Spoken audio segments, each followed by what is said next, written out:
నమస్తే. Mudras to increase lung capacity. ఉపరితిత్తుల సామర్థ్యాన్ని పెంచడానికి ముద్రలు చేద్దాం. మొదటి ఆది ముద్ర, ఫస్ట్ వన్ ఆది ముద్ర. First thumb fold inside, then remaining fingers బొటన వేలు లోపటి ఫోల్డ్ చేసి మిగతా వేలు ఫోల్డ్ చేసి పిడికిలు బిగించండి. బ్యాక్ స్ట్రైట్గా ఉంచండి. Keep back straight and sit comfortably. You can sit in chair or sit on floor. కిందైనా కూర్చోవచ్చు, లేదంటే కుర్చీలో అయినా కూర్చోవచ్చు. దీన్ని ఆది ముద్ర అంటారు. మనం అమ్మ కడుపులో ఉన్నప్పుడు మొదటి చేసిన ముద్ర. దీనివల్ల ఊపిరితిత్తుల సామర్థ్యం పెరుగుతుంది.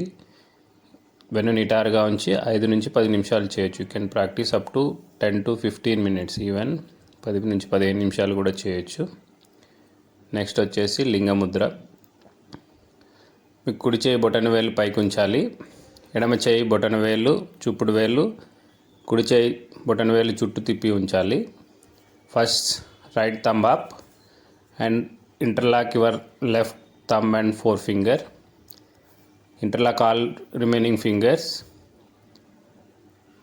Keep right thumb up. కుడి బొటన వేలు పైకి ఉంచి కళ్ళు మూసుకొని deep breath in breath out చేస్తూ ఉండండి. ఎక్కువ శ్వాస తీసుకుంటూ వదులుతూ ఉండండి. ఇది కూడా 5 నుంచి 10 నిమిషాలు చేయొచ్చు. Do 5 to 10 minutes. Comfortable breathe in breathe out. These are all very useful for increased lung capacity and circulation of oxygen, blood.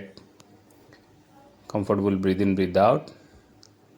Thank you. Subscribe and like my channel. Thank you all who are already subscribed. Thank you so much. Have a good day. Have a nice day.